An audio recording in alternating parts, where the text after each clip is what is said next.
Hi everyone. तो आज हम अपनी पॉलिटी की सीरीज़ को आगे बढ़ाते हुए हम करने वाले हैं चैप्टर 5 जो कि है यूनियन एंड इट्स टेरिटरीज़। तो इससे पहले हम चैप्टर 1, 2, 3, 4 ऑलरेडी कर चुके हैं। तो इस चैप्टर को करने से पहले थोड़ा सा ओवरव्यू ले लेते हैं ताकि आपको ये समझ में आ जाए चैप्टर ईजिली। तो हमने देखा था चैप्टर 1 में हिस्टोरिकल बैकग्राउंड जो कि था कि कैसे ईस्ट इंडिया कंपनी स्टैब्लिश हुई और कैसे वो इंडिया आए, कैसे उन्होंने हम पे अपना कंट्रोल बनाना चाहा और वो अपने शासन के दौरान कौन कौन से एक्ट लेके आए। फिर हमने देखा 1857 के रिवोल्ट के बाद कैसे क्राउन रूल आया, उस टाइम वो लोग कौन कौन से एक्ट हमारे ऊपर लेके आए, कैसे उन्होंने इंडिया को एडमिनिस्टर करना चाहा, अपने कंट्रोल में करना चाहा। फिर हमने देखा फाइनली इंडियन इंडिपेंडेंस एक्ट 1947 आ जाता है और हमें आज़ादी मिल जाती है। तो ये था चैप्टर 1। अब हमने देखा आज़ादी तो मिल गई, पर अब आज़ादी मिलने के बाद अंग्रेज़ तो चले गए। अब इंडिया कैसे चलेगा इंडिया? तो इंडिया को चलाने के लिए कॉन्स्टिट्यूशन चाहिए था। वो कॉन्स्टिट्यूशन बनाने के लिए कॉन्स्टिट्यूएंट असेंबली बनी, और वो कॉन्स्टिट्यूएंट असेंबली कैसे बनी वो हमने देखा था चैप्टर 2 में। कौन कौन से मेंबर्स थे, किस कमेटी ने वो कॉन्स्टिट्यूशन बनाया, वो हमने चैप्टर 2 में देखा था। चैप्टर 2 में होने के बाद अब हमारा कॉन्स्टिट्यूशन बन गया है। उसके बाद हमने चैप्टर 3 देखा था जो कि था salient features of the constitution. ये chapter 3 is very very very important for mains perspective. इससे डायरेक्टली 2 क्वेश्चंस बनते हैं जो मैंने आपको उस वीडियो में बताया भी था। मैं आई बटन पे मेंशन कर दूंगी, साथ ही लिंक डाल दूंगी डिस्क्रिप्शन में इन सारी ही वीडियोज़ का, सारे लेक्चर्स का, ताकि आपको ईजिली मिल जाए। उसके बाद हमने देखा था preamble of the constitution. Preamble में हमने पढ़ा था, अच्छा अब क्या हुआ था ना, चैप्टर 3 तक हमारा कॉन्स्टिट्यूशन बन गया। अब कॉन्स्टिट्यूशन को पढ़ना है हमें। पॉलिटी ये जो पूरी सीरीज़ है ना, ये लक्ष्मीकांत, ये पूरी हमारी कॉन्स्टिट्यूशन ही है। इसी को हमें पढ़ना है और डिटेल में पढ़ना है, और इसी से हमारे प्रीलिम्स में डायरेक्ट क्वेश्चन बनते हैं। तो अब क्या हुआ, हमने देखा कॉन्स्टिट्यूशन बन गया। अब हम कॉन्स्टिट्यूशन पढ़ने वाले हैं, पर कॉन्स्टिट्यूशन पढ़ने से पहले अब क्या होता है, किसी भी बुक का जैसे इंडेक्स होता है वैसे ही हमारे कॉन्स्टिट्यूशन का एक इंडेक्स है जिसको हम लोग प्रीएम्बल कहते हैं। वो प्रीएम्बल कैसे बना, और प्रीएम्बल में ही हमने देखा था कि हमने जो फर्स्ट अमेंडमेंट अभी तक पढ़ा है 42nd अमेंडमेंट एक्ट, वो हमने देखा था। उससे क्या क्या हुआ था आप कॉमेंट में बताना। उसके बाद मैंने आपको कहा था 2 शीट्स बनाने के लिए, एक केसेस के लिए और एक दूसरी शीट कहा था मैंने आपको अमेंडमेंट्स के लिए। तो हमने लास्ट चैप्टर में कुछ केसेस देखे थे, हम इस चैप्टर में भी केसेस और अमेंडमेंट्स देखने वाले हैं, तो वो आप अपनी उन शीट्स में लिख लेना। अच्छा, तो अब चलते हैं हमारे चैप्टर्स की तरफ, जो कि है चैप्टर 5 हमारे यूनियन एंड इट्स टेरिटरी। अच्छा, एक बार चैप्टर करने से पहले ना थोड़ा इधर नज़र मार लेते हैं। तो ये जो है ना, ये हमारा कॉन्स्टिट्यूशन है। इसमें तो 22 पार्ट्स हैं, आई थिंक। हाँ, पर 25 पार्ट्स हैं अब टोटल हमारे पास। तो यहाँ पे अगर मैं देखूँ तो हमने अभी तक प्रीएम्बल पढ़ लिया है।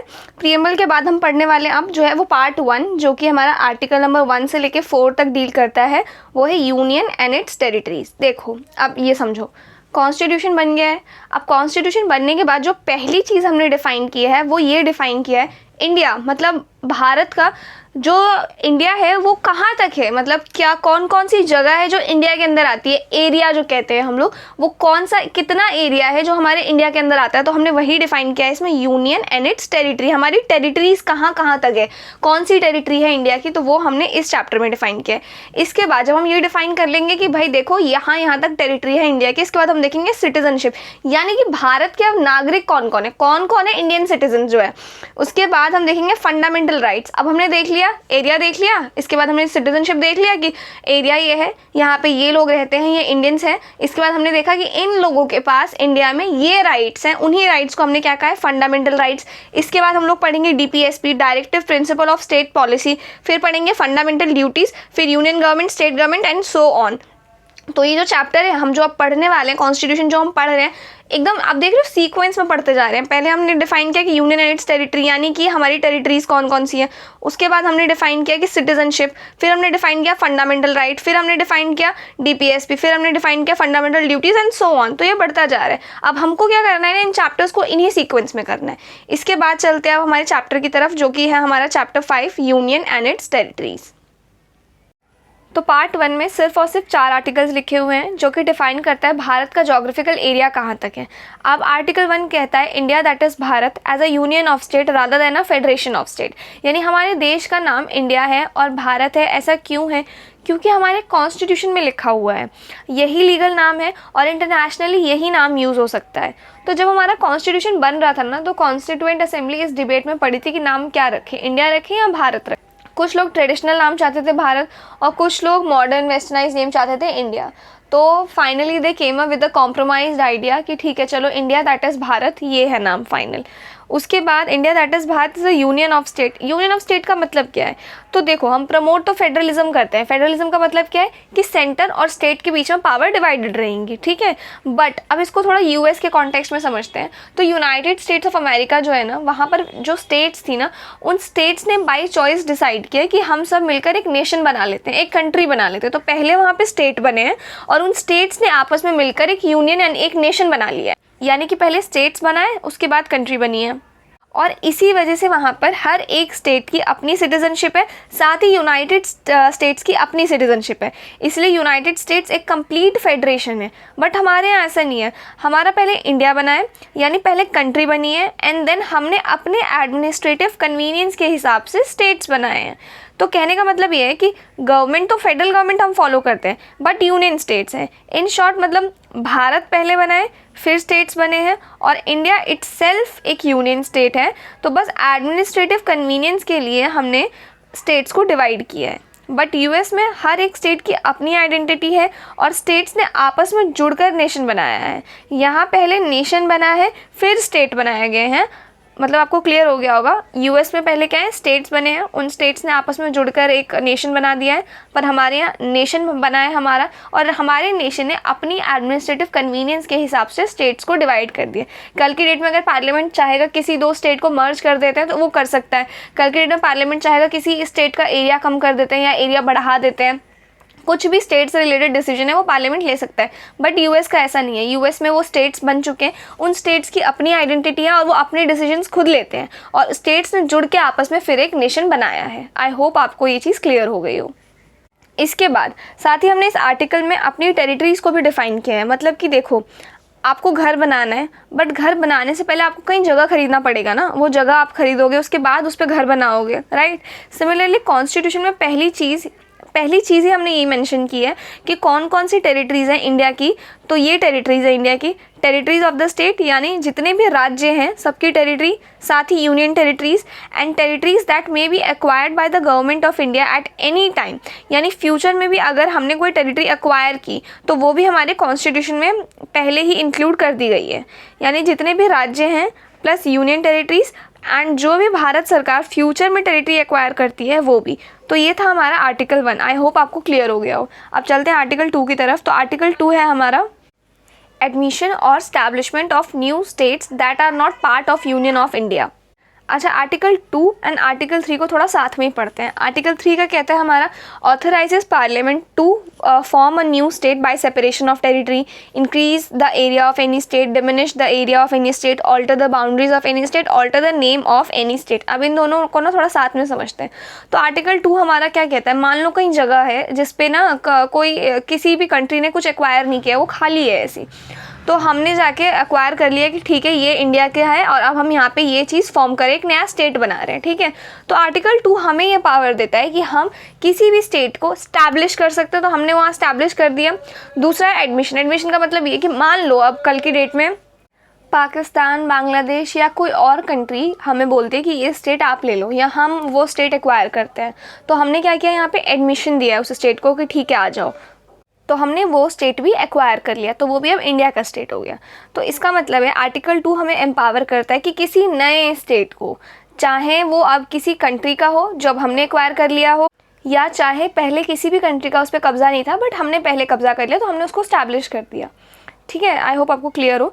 तो आर्टिकल 2 ये कहता है हमें कि कोई भी नया स्टेट हम अपने इंडिया में ज्वाइन कर सकते हैं, राइट। अब चलते हैं आर्टिकल 3 की तरफ। तो आर्टिकल 3 हमारा क्या कहता है, आर्टिकल 3 पार्लियामेंट को ये पावर देता है कि जो ऑलरेडी स्टेट एग्जिस्टिंग है, अभी जितने भी स्टेट है हमारे पास, राजस्थान, गुजरात, महाराष्ट्र, आंध्र प्रदेश, जितने भी ये स्टेट है हमारे पास, हम क्या कर सकते हैं, यानी कि पार्लियामेंट क्या कर सकता है, कोई भी एक नया स्टेट बना सकता है किसी भी दो स्टेट को जोड़ के, या किसी भी स्टेट में को हाफ डिवाइड करके या कैसे भी डिवाइड करके एक नया स्टेट बना सकता है। किसी भी दो यूनियन टेरिटरी या एक यूनियन टेरिटरी एक स्टेट को जोड़ दिया, या फिर किसी यूनियन टेरिटरी को डिवाइड कर दिया, किसी स्टेट को डिवाइड कर दिया, तो ऐसे करके एक नया स्टेट बना दिया। साथ ही किसी भी स्टेट का चाहे तो एरिया बढ़ा सकती है या एरिया कम कर सकती है, या फिर उसकी बाउंड्रीज को ऑल्टर कर सकती है, या फिर उस स्टेट का नाम भी पार्लियामेंट चेंज कर सकती है। तो ये आर्टिकल 3 कहता है। अब आर्टिकल 2 में हमने क्या देखा, वो स्टेट जो इंडिया का पार्ट नहीं है, यानी कि वो जगह जो भी इंडिया में नहीं है डिफाइंड, उनको हमने इस्टेब्लिश किया। बट आर्टिकल 3 क्या कहता है, जो ऑलरेडी इंडिया का पार्ट है। आई होप आपको समझ में आ रहा हो मैं क्या कहना चाह रही हूँ। मैं कहना चाह रही हूँ आर्टिकल 2 मतलब आर्टिकल 2 के तहत हम लोग किसी भी एक नए स्टेट को स्टैब्लिश कर सकते हैं, वो स्टेट जो अभी इंडिया का पार्ट नहीं है। बट आर्टिकल 3 में हम क्या कर सकते हैं, जो ऑलरेडी एग्जिस्टिंग स्टेट्स हैं, जो हमारे इंडिया का पार्ट हैं, उनमें हम छेड़छाड़ कर सकते हैं। कैसे, या तो हम कोई नया स्टेट बना दें किसी भी 2 स्टेट को जोड़कर, या किसी स्टेट में डिवीजन करके, किसी यूनियन टेरिटरी को जोड़कर, या तो हम उसका एरिया कम कर दें, बढ़ा दें, किसी भी स्टेट या यूनियन टेरिटरी का किसी भी स्टेट की बाउंड्री को ऑल्टर कर दें, साथ ही किसी भी स्टेट का नाम भी हम चेंज कर सकते हैं। तो ये मेन डिफरेंस है। अब लेकिन ये जो आर्टिकल 3 है ना, इसमें कुछ एक्सेप्शन है। आर्टिकल 3 का मतलब क्या है, आर्टिकल 3 को करने से पहले क्या करना पड़ेगा, हमें एक बिल को ना पार्लियामेंट में इंट्रोड्यूस करना पड़ेगा। अ bill contemplating all these changes can be introduced in the parliament only with the recommendation of the president, यानी कि पहले तो प्रेसिडेंट की रिकमेंडेशन से वो बिल इंट्रोड्यूस होना चाहिए पार्लियामेंट में।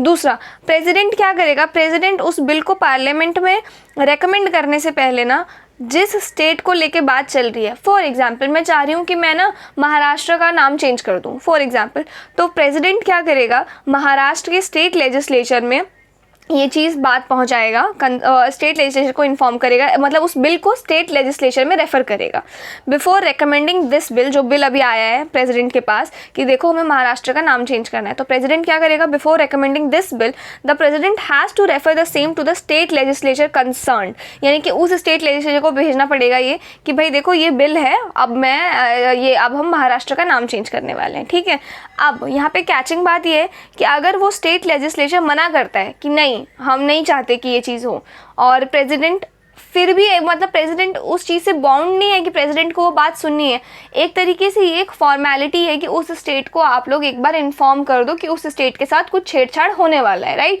बट उसके बदले में अगर स्टेट लेजिस्लेचर ये बोलता है कि नहीं हम नहीं चाहते हमारे स्टेट का नाम चेंज हो, या हम नहीं चाहते हमारे स्टेट का बॉर्डर चेंज हो, या हम नहीं चाहते कि हमारा स्टेट डिवाइड हो, तो उस चीज़ को मानना या ना मानना ये कंप्लीट प्रेसिडेंट के ऊपर है। प्रेसिडेंट चाहे तो सुन सकता है और वो रेकमेंड नहीं करेगा बिल पार्लियामेंट में, प्रेसिडेंट चाहे तो नहीं सुनेगा और फिर भी वो रेकमेंड कर देगा पार्लियामेंट में बिल। एक बार वो बिल अगर पार्लियामेंट में रेकमेंड हो गया तो यानी देखो प्रेसिडेंट पे बाउंडेड नहीं है, यानी कि इसको बस ये सिंपल मेजॉरिटी से भी जीत जाएगा ना ये बिल, तब भी चला जाएगा, तब भी मतलब हो जाएगा वो चेंज। तो इसीलिए प्रेसिडेंट पे ये बाउंडेड नहीं है। साथ ही अब क्या होगा, ये तो हो गया स्टेट का। अब यूनियन टेरिटरीज़ के केस में ऐसा कुछ नहीं है। यूनियन टेरिटरीज़ के केस में प्रेसिडेंट खुद डिसीजन लेता है, और किसी भी स्टेट अगर उस यूनियन टेरिटरी में स्टेट लेजिस्लेचर्स हैं भी तब भी प्रेसिडेंट उस स्टेट लेजिस्लेचर में वो बिल नहीं भेजेगा। क्यों? क्योंकि यूनियन टेरिटरीज़ का डिसीजन प्रेसिडेंट ही ले सकता है। तो ये बात समझ में आ गई। आर्टिकल 1 और आर्टिकल 2 में ऐसा कोई सीन नहीं है, पर आर्टिकल 3 को इम्प्लीमेंट करने से पहले ना ये 2 चीज़ें करनी पड़ेगी। क्या कि बिल इंट्रोड्यूस होगा, और बिल इंट्रोड्यूस होगा पार्लियामेंट में after the recommendation of the president. President ने बिल रेकमेंड किया तभी वो होगा। और प्रेसिडेंट कब बिल रेकमेंड करेगा? प्रेसिडेंट बिल रेकमेंड करेगा कब? जब वो बिल पार्लियामेंट में रेकमेंडेशन देने से पहले वो उस स्टेट के लेजिस्लेचर में वो बिल भेजेगा, और वहाँ से एक्सेप्टेंस आए चाहे ना आए, तो प्रेसिडेंट सुनना ना सुनना वो प्रेसिडेंट के ऊपर है। उसके बाद तो ये एक तरीके से ना फॉर्मेलिटी है कि आप एक तरीके से स्टेट को इन्फॉर्म कर रहे हो, बाकी ऐसा कुछ स्टेट मना भी कर देगा तब भी पार्लियामेंट चेंजेस कर सकता है। ठीक है, अब ये था हमारा आर्टिकल नंबर 2। अब जो हम एक बात ध्यान से सुनना, मैं एक चीज़ बोल रही हूँ। अभी मैंने यूएस का केस आपको बताया था, राइट। यूएस में क्या था, पहले स्टेट्स बने, उसके बाद जाके पूरा नेशन बना। पर हमारा पूरा नेशन बना है, और नेशन बनने के बाद हमारा स्टेट बना है। यानी कि यूएस जो है ना वो एक इनडिस्ट्रक्टिबल यूनियन है ऑफ इनडिस्ट्रक्टिबल स्टेट, यानी कि उसके स्टेट्स में भी हम छेड़छाड़ नहीं कर सकते विदाउट टेकिंग स्टेट्स परमिशन। यानी कि हमें अगर उसके स्टेट के बाउंड्री के साथ, नेम के साथ या व्हाटएवर के साथ छेड़छाड़ करना है तो पहले स्टेट की परमिशन कंपलसरी है, अदरवाइज ये नहीं कर सकते। बट इंडिया जो है वो क्या है, एक इनडिस्ट्रक्टिबल यूनियन है ऑफ डिस्ट्रक्टिबल स्टेट। इसका मतलब क्या हुआ? इसका मतलब हुआ कि एक इनडिस्ट्रक्टिबल यूनियन है, यूनियन के साथ छेड़छाड़ नहीं होगा, लेकिन जो स्टेट्स हैं वो डिस्ट्रक्टिबल है, उनको कभी भी पार्लियामेंट अपनी कन्वीनियंस के हिसाब से चेंज कर सकता है। क्यों कर सकता है? क्योंकि देखो हम यूनियन ऑफ स्टेट्स हैं, हमने जो स्टेट्स बनाए हैं वो इसीलिए बनाए ताकि हमारा एडमिनिस्ट्रेशन कन्वीनियंस के लिए हमने अपने स्टेट्स बनाए। तो कल की डेट में अगर हमें लगेगा कि अब इस स्टेट का नाम चेंज कर देना चाहिए फॉर वॉट एवर रीज़न, हम कर सकते हैं चेंज। ऐसा कोई वो नहीं है कि नहीं कर सकते और स्टेट लेजिस्लेचर की परमिशन चाहिए ही चाहिए, नहीं। स्टेट लेजिस्लेचर को बस इन्फॉर्म करना है, परमिशन नहीं चाहिए हमें। तो ये था हमारा आर्टिकल नंबर 3। आई होप ये चीज़ आपको क्लियर हो। अच्छा, अब चलते हैं आर्टिकल 4 की तरफ। आर्टिकल 4 करने से पहले मैं एक चीज़ बताना चाहती हूँ। हमने पढ़ा था हमारा कॉन्स्टिट्यूशन बन जाएगा, अब बन गया है। अब कॉन्स्टिट्यूशन बनने के बाद कोई भी जो अमेंडमेंट होगा उस कॉन्स्टिट्यूशन में, मतलब कोई चेंजेस होंगे, वो चेंजेस कब होंगे? अमेंडमेंट एक्ट के थ्रू होंगे। तो पूरा एक प्रॉपर एक बिल इंट्रोड्यूस होता है। आर्टिकल 368 बताता है कि कैसे हम कॉन्स्टिट्यूशन के किसी भी प्रोविजन में छेड़छाड़ कर सकते हैं, कोई चेंज कर सकते हैं। तो अब जो हम आर्टिकल 2 में करेंगे छेड़छाड़, कि कोई भी नया स्टेट है उसको अगर हम अपने अंदर स्टैब्लिश कर रहे हैं, एडमिशन दे रहे हैं उसको, तो क्या वो भी हम कॉन्स्टिट्यूशन को अमेंड करना पड़ेगा हमें? या फिर जो आर्टिकल 3 में हम लोग करेंगे, किसी भी स्टेट का नाम चेंज कर रहे हैं या किसी दो स्टेट्स को मिक्स करके एक नया स्टेट बना रहे हैं, तो क्या उसके लिए भी मुझे अपना कॉन्स्टिट्यूशन अमेंड करना पड़ेगा? तो ये एक क्वेश्चन है, और इसी क्वेश्चन का आंसर हमें आर्टिकल नंबर 4 देता है। आर्टिकल नंबर 4 क्या कहता है? Laws made for admission, establishment of new state under article 2 and the formation of new states and the alteration of areas boundaries of name of the existing states under article 3 are not to be considered as amendment of the constitution under article 368। यानी कि article 2 और article 3 के अंदर जो भी काम होगा वो करने के लिए हमें किसी भी कॉन्स्टिट्यूशन अमेंडमेंट की ज़रूरत नहीं है। ठीक है, उसके बाद यानी कि ये सिंपल मेजॉरिटी से भी, ऑर्डिनरी लेजिस्लेटिव प्रोसेस से भी ये बिल पास हो जाएगा आर्टिकल 2 और आर्टिकल 3 के अंडर जो है।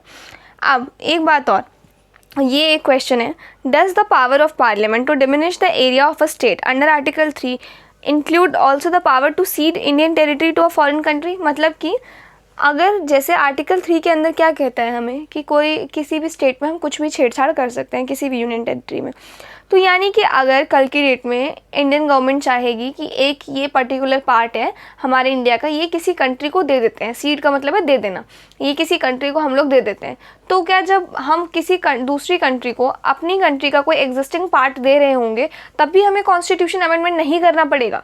तो ये एक बहुत इंपॉर्टेंट क्वेश्चन था, और इस क्वेश्चन का आंसर आया है बेरूबेरी यूनियन केस में। अब हमने जो लास्ट टाइम पढ़ा था केस बेरूबेरी यूनियन केस में, उसी शीट में आपको ये वाला केस भी मेंशन करना है और इसको लिखना है। तो इस केस में सुप्रीम कोर्ट ने क्या बोला? Supreme court held that the power of a parliament to diminish the area of a state under article 3 does not cover cession of Indian territory to a foreign country. यानी कि article 3 में जो powers दी गई हैं parliament को किसी भी existing state के साथ छेड़छाड़ करने की, उसका मतलब ये नहीं है कि जब भी पार्लियामेंट किसी भी इंडियन टेरिटरी का कोई एक पार्ट किसी दूसरी कंट्री को दे रहा होगा तो उसके लिए कॉन्स्टिट्यूशन अमेंडमेंट नहीं करेगा। यानी कि जब भी हम अपनी एग्जिस्टिंग टेरिटरी का पार्ट किसी भी दूसरी कंट्री को दे रहे होंगे, हमें अपने कॉन्स्टिट्यूशन में छेड़छाड़ करना पड़ेगा, हमें अमेंडमेंट करना पड़ेगा, उसके बाद ही जाके हम लोग वो अपनी टेरिटरी का पार्ट किसी फॉरेन कंट्री को दे सकते हैं। Hence, the Indian territory can be ceded to a foreign state only by amending the constitution under Article 368. Settlement of boundary dispute between India and another country does not require a constitution amendment act. It can be done by executive action as does not involve cession of any Indian territory to a foreign country. मतलब कि अगर तो India अपनी territory का कोई एक part किसी भी फॉरेन कंट्री को दे रहा है तो उसको अमेंडमेंट करना पड़ेगा। दूसरी चीज़ ये है, अगर कोई नॉर्मल बाउंड्री डिस्प्यूट है किसी भी कंट्री के साथ हमारा कोई बाउंड्री डिस्प्यूट चल रहा है, तो उसके लिए मुझे कोई कॉन्स्टिट्यूशन अमेंडमेंट नहीं करना उस बाउंड्री डिस्प्यूट को सेटल करने के लिए। तो ये दो चीज़ें हैं, दोनों अलग अलग है। एक बार शुरू से देखते हैं। तो शुरू में हमारा क्या था, ये आर्टिकल 1 हमारा। आर्टिकल 1 क्या कहता है? India that is Bharat shall B A union of state rather than a federation of state. हम प्रमोट फेडरलिज्म करते हैं, यानी कि सेंटर और स्टेट के बीच इक्वल पावर्स डिवाइड रहेंगी। और दूसरा क्या है हमारे पास, हम प्रमोट फेडरलिज्म को करते हैं, यानी कि सेंटर और स्टेट के बीच पावर्स डिवाइड रहेंगी। बट हम क्या है, यूनियन ऑफ स्टेट है, यानी कि पहले हमारा यूनियन यानी कि हमारा नेशन बना है, उसके बाद हमने अपनी एडमिनिस्ट्रेटिव कन्वीनियंस के लिए स्टेट्स को बनाया है। सेकेंड थिंग, ये जो 3 पॉइंट्स है हमारे पास, territory of state, union territory, territories that may be acquired by the government of India at any time, यानी कि ये तीनों ही इंडिया की टेरिटरी हैं। एक तो स्टेट, एक यूनियन टेरिटरी, और तीसरा अगर फ्यूचर में इंडियन गवर्नमेंट कोई और टेरिटरी को एक्वायर करती है तो वो भी हमारी टेरिटरी है। उसके बाद आर्टिकल 2 क्या कह रहा था, एडमिशन और establishment of a new state, जो कि अभी इंडिया का पार्ट नहीं है। थर्ड क्या कह रहा है, किसी भी एग्जिस्टिंग स्टेट के साथ कुछ भी छेड़छाड़ कर सकते हैं हम लोग आर्टिकल 3 के तहत। बट आर्टिकल 3 को इम्प्लीमेंट करने से पहले एक बिल को इंट्रोड्यूस करना पड़ेगा पार्लियामेंट में with the prior recommendation of the president. साथ ही प्रेसिडेंट उस बिल को रिकमेंड करने से पहले क्या कहते हैं उस स्टेट लेजिस्लेचर में वो बिल ट्रांसफ़र करेगा, और वो बिल वहाँ से उनको परमिशन मिले चाहे ना मिले, वो कंप्लीट प्रेसिडेंट के ऊपर है, वो उस बिल को फिर भी रेकमेंड करेगा पार्लियामेंट में कि नहीं करेगा। That's it. उसके बाद आर्टिकल 4 में हमने क्या पढ़ा कि हम जो भी काम करेंगे आर्टिकल 2 और 3 के अंदर, उसके लिए मुझे किसी भी तरीके की कॉन्स्टिट्यूशन अमेंडमेंट करने की ज़रूरत नहीं है। तो यहाँ एक इंपॉर्टेंट क्वेश्चन क्या आया कि जब मैं अपनी फॉरेन टेरिटरी का कोई भी पार्ट दे रही होंगी किसी दूसरी कंट्री को, क्या तब भी ये कॉन्स्टिट्यूशन अमेंडमेंट नहीं करना मुझे? तो करना पड़ेगा। जब भी अगर इंडिया की एग्जिस्टिंग टेरिटरी को किसी फॉरेन टेरिटरी को दिया जाएगा तो हमें कॉन्स्टिट्यूशन अमेंडमेंट करना पड़ेगा। ये सुप्रीम कोर्ट ने बेरी यूनियन केस में बताया है। साथ ही एक चीज़ और, जब कोई नॉर्मल बाउंड्री डिस्प्यूट है किसी दूसरी कंट्री के साथ हमारा, तो उसको नॉर्मल एग्जीक्यूटिव प्रोसेस से भी सॉल्व कर सकते हैं। उसके लिए मुझे कॉन्स्टिट्यूशन अमेंडमेंट नहीं करना पड़ेगा। तो ये था बेरी यूनियन केस। अब इसके बाद 9th अमेंडमेंट एक्ट हुआ, जिसके तहत हमने कुछ अपनी जो टेरिटरीज थी वो पाकिस्तान को ट्रांसफ़र की 1960 में। साथ ही 100 कॉन्स्टिट्यूशन अमेंडमेंट एक्ट से हमने 111 इनक्लेव्स बांग्लादेश को ट्रांसफ़र किए और बांग्लादेश ने 51 हमें ट्रांसफ़र किए। अब ये तो था कि चलो भाई स्टेट्स बन गए अब हमारे पास, राइट, हमने डिफाइन कर दी। स्टेट नहीं बने, अभी हमने डिफाइन किया है कि इंडिया की टेरिटरी कौन कौन सी होगी। अब इंडिया की टेरिटरी तो बन गई, अब बात ये स्टेट्स कैसे बनेंगे। तो इम्पॉर्टेंट क्वेश्चन ये था कि स्टेट बनेंगे कैसे। तो देखो उस टाइम पे ना लोग काफ़ी ज़्यादा इस चीज़, देखो ब्रिटिशर्स ने ऑलरेडी हमें काफ़ी बांट दिया था, राइट, और काफ़ी ज़्यादा राइट्स हो रहे थे और काफ़ी पॉवर्टी में थे उस टाइम हम। तो लोग क्या चाह रहे थे ना, और लोग मतलब एक तरीके से ये चाह रहे थे कि जितने भी हम लिंग्विस्टिक मतलब एक लैंग्वेज बोलने वाले लोग हैं उनका एक स्टेट कर देना चाहिए। तो ये डिमांड थी उस टाइम पे लोगों की, और इसी डिमांड के बेसिस पे लोग चाहते थे स्टेट्स को डिवाइड किया जाए, और इसी डिमांड के बेसिस पे लोग चाहते थे स्टेट्स को डिवाइड किया जाए। बट जो हमारे पॉलिटिकल लीडर्स हैं ना, वो नहीं चाहते थे ऐसा हो। क्यों? क्योंकि अभी तक ऑलरेडी हम लोग डिवाइड एंड रूल से काफ़ी ज़्यादा जूझ रहे थे।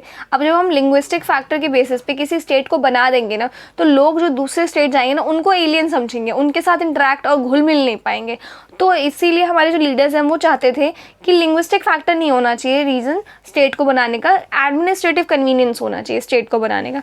तो इस बात पे लोग काफ़ी ज़्यादा भड़के हुए थे और काफ़ी उस टाइम पे राइट्स भी हुए थे इस चीज़ को लेके। तो अब हम देखते हैं पहले धार कमीशन।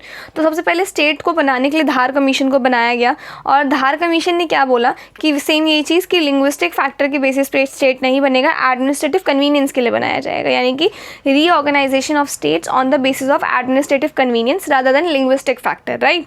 उसके बाद धार कमीशन के बाद जेवीपी कमेटी को बनाया गया। जेवीपी कमेटी के मेंबर थे जवाहरलाल नेहरू जी, और ये वल्लभी भाई पटेल एंड पाठाभी सितार मैया। तो ये 3 लोग थे जो जेवीपी कमेटी के मेंबर्स थे। तो इन्होंने भी ये आइडिया रिजेक्ट कर दिया कि लिंग्विस्टिक फैक्टर के बेसिस पे ये स्टेट्स को नहीं बनाना चाहिए, rejected language as the basis for the reorganisation of state. But इसके बाद बहुत ज़्यादा रायट्स हो गए, और रायट्स के चलते इस वजह से इनको बनाना पड़ा एक, मतलब पहला जो स्टेट बना है ना लिंग्विस्टिक फैक्टर के बेसिस पे वो बना है आंध्र प्रदेश। और इसको इसलिए बनाया गया क्योंकि उस टाइम पे श्री राम मुल्लू जी एक कांग्रेस के पर्सन थे, उनकी डेथ हो गई थी क्योंकि उन्होंने 56 डेज़ का हंगर स्ट्राइक किया था इसी चीज़ के चलते कि स्टेट को एक लिंग्विस्टिक फैक्टर के बेसिस पे ऑर्गेनाइज करना चाहिए। तो इस वजह से इनको मजबूर होकर पहला स्टेट जो है आंध्र प्रदेश, ये लिंग्विस्टिक फैक्टर के बेसिस पे इनको अलग से बनाना पड़ गया। इसके बाद एक कमीशन बनाया गया, फजल अली कमीशन। इस कमीशन ने इंपॉर्टेंट काम किया। तो इन्होंने क्या काम किया, तो ब्रिटिशर्स ने क्या किया था ना, 4 फोल्ड क्लासिफिकेशन बना दिया था। ब्रिटिश प्रोविंस थे जिसमें हमारे 9 स्टेट अब वाले जो हैं ये Assam, Bihar, Bombay, Madhya Pradesh, Madras, Orissa, Punjab, united provinces, west Bengal, ये थे। दूसरा था प्रिंसली स्टेट जिसके अंदर हैदराबाद, जम्मू कश्मीर, मध्य भारत, मैसूर और राजस्थान और ये सारे स्टेट्स थे। और पार्ट सी जो तीसरा पार्ट था, और फिर पार्ट 4 पार्ट डी था। तो इन 4 पार्ट्स को 4 फोल्ड क्लासिफिकेशन कहा था इन्होंने।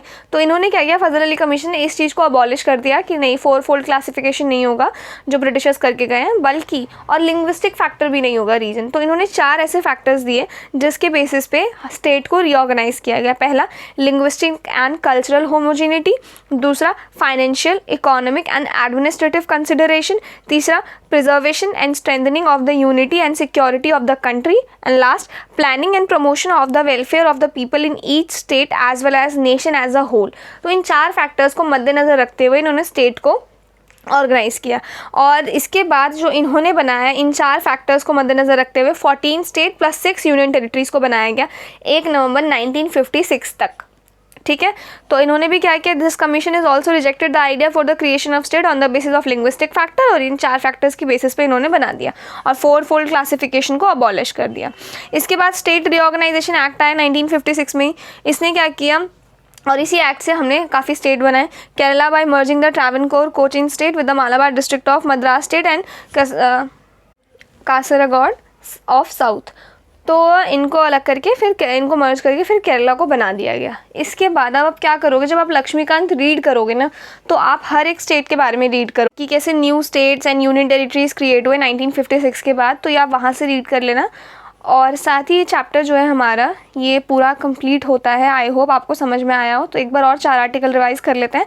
आर्टिकल 1 क्या था, India that is Bharat union of state, और इसमें 3 हमने टेरिटरीज डिफाइन की थी, स्टेट, यूनियन टेरिटरी और territory that may B acquire by the Indian government in future. उसके बाद आर्टिकल 2 क्या था, एडमिशन और establishment of new state. Article 3 क्या था, हमारे पास जो एग्जिस्टिंग स्टेट्स हैं उनमें क्या क्या हम ऑल्ट्रेशन कर सकते हैं, और इसके लिए 2 चीज़ें इंपॉर्टेंट थी। पहला, एक बिल रिकमेंड होगा पार्लियामेंट में with the prior recommendation of the president, the president also has to refer the bill to the concern state legislature. उसके बाद क्या है हमारे पास आर्टिकल 4, जिसमें था कि आर्टिकल 2 एंड आर्टिकल 3 में जो भी चेंजेस होंगे वो किसी भी कॉन्स्टिट्यूशन अमेंडमेंट के लिए उनके लिए किसी भी कॉन्स्टिट्यूशन अमेंडमेंट की ज़रूरत नहीं है। तो ये 4 आर्टिकल्स हमने पढ़े। फिर बेरीबेरी यूनियन केस पढ़ा और 2 अमेंडमेंट पढ़े, 9th amendment act and 100th constitutional amendment act. तो ये आप उन शीट्स पे मेंशन कर लेना। तो ये था हमारा चैप्टर। साथ ही मैंने इसमें ना कुछ क्वेश्चंस भी लगाए हैं, तो इन क्वेश्चंस को भी सॉल्व करते हैं। तो क्वेश्चन नंबर 1 है हमारे पास, consider the following statements with regard to the formation of new states and alteration of boundaries of existing states. Parliament may increase the area of any state, एकदम correct, parliament किसी भी state का area बढ़ा सकता है। Parliament में diminish the area of any state, correct. Parliament can not alter the boundary of any state, absolutely wrong, ये एक चीज़ एकदम गलत है। Parliament can not alter the name of any state, एकदम गलत है। हमने देखा कि पार्लियामेंट दोनों ही काम कर सकता है। तो इसमें first and second is correct, तो इसमें ऑप्शन नंबर 1 जो है ये करेक्ट होगा। उसके बाद है हमारे पास article number 1 of the constitution of India states that India that is Bharat shall be a union of state, correct. Article 2 of the Constitution of India grants the Parliament that power to establish new states but not to admit new states into the Union, एकदम गलत। क्यों? क्योंकि parliament admit भी कर सकता है किसी भी नए स्टेट को। तीसरा क्या कहते हैं, the territory of India includes the territories of state and the union territory specified in the first schedule, एकदम ठीक है। ये जो चीज़ है ना, फर्स्ट शेड्यूल सेकंड शेड्यूल, में एक वीडियो बना रही हूँ अभी, इसमें मैं सारे स्केड्यूल्स को एक बार आपको समझा देती हूँ, ताकि जो अपकमिंग लेक्चर्स होंगे ना हमारे, उसमें आपको पता रहे कि कौन सा शेड्यूल हमारा किस चीज़ से डील करता है। तो ये भी ठीक है। First and third is correct, second is wrong. इसके बाद first deals with the name and territory of the union, correct. Second deal with the renaming of the state, अच्छा आर्टिकल 2 क्या रीनेमिंग ऑफ द स्टेट से deal करता है, गलत। Article 3 deals with the, एक second, article 3 deals with the formation of new states and alteration of area boundaries of name of existing states, ये ठीक है एकदम। आर्टिकल 3 एग्जिस्टिंग स्टेट्स, हाँ। Article 4 deals with the laws made under article 2 and 3, ये ठीक है। तो हम क्या बात कर रहे थे, आर्टिकल 1 हमारा ठीक था, आर्टिकल 2 हमारा गलत था। तो आज देखो पेयर्स में आ गया, तो 1 पेयर इज़ करेक्ट एंड ये formation and deals with the formation alteration of boundaries, ये भी एकदम ठीक था हमारा। 4 deals with the laws made under article 2 and 3, ये भी ठीक है हमारा। ये इसी चीज़ से डील करता है कि जो भी आर्टिकल 2 और 3 में जो भी चीज़ें होंगी वो उसके लिए कॉन्स्टिट्यूशन अमेंडमेंट की ज़रूरत नहीं पड़ेगी। तो 3 पेयर जो है हमारे वो करेक्ट है, C option. Next question, a bill for the formation of a new state और alteration of an existing states boundary can be introduce in parliament only with the prior recommendation of the president, एकदम ठीक है कि सिर्फ जब तक president जब तक रिकमेंड नहीं करेगा वो बिल इंट्रोड्यूस नहीं हो सकता है पार्लियामेंट में। दूसरा क्या है, the president is required to refer the bill to the state legislature concern for expressing its views within a specified period before recommending the bill to the parliament. ये चीज़ ठीक है कि वो कुछ पीरियड देगा उसको कि तुम इस चीज़ में इस टाइम तक बता दो, बट अगर ये मना भी कर देते हैं या फिर उस टाइम फ्रेम तक नहीं भी व्यूज़ देते हैं, तब भी प्रेसिडेंट इस चीज़ को लेकर बाधित नहीं है कि प्रेसिडेंट को उसकी बात माननी ही पड़ेगी स्टेट लेजिस्लेचर की।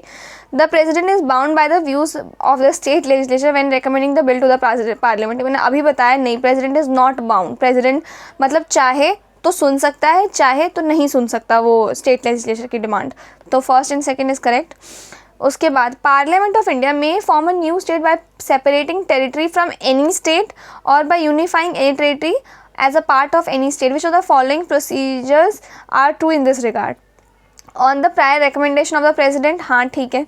On the recommendation of president who usually has to refer the bill to the legislature which are going to be affected by the changes proposed in the bill. No, it is not going to be affected by special majority. No, by simple majority से होगा. तो first only one is correct, 2 और 3 हमने देख लिया गलत है. Next, forming a new state by uniting 2 और मोर स्टेट्स और parts of state require prior recommendation of the president. हाँ. Increasing the area of any state does not require the views of state legislature concern. देखो ये चीज़ एकदम ठीक है कि अगर मैं किसी भी चीज़ का, किसी भी स्टेट का एरिया बढ़ा रही हूँ तो does not require the views of the state. It is not required, but ये पूछते हैं हम लोग स्टेट लेजिस्लेचर्स को, तो ये ठीक है एकदम.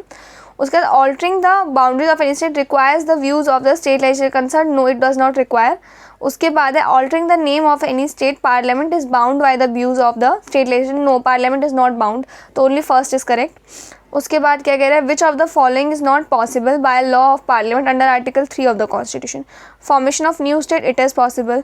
ऑल्ट्रेशन ऑफ, ये भी ठीक है. Alteration of boundaries of a state, ये भी ठीक है. Admission of new state, no, ये सेकेंड आर्टिकल में आता है.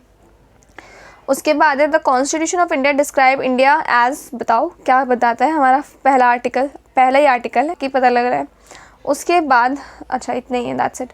तो आई होप आपको ये लेक्चर जो है वो पसंद आया हो, और अगर आपको इसके नोट्स चाहिए तो वो आपको डिस्क्रिप्शन में मिल जाएंगे. And I hope you like this video and I will see you in the next video.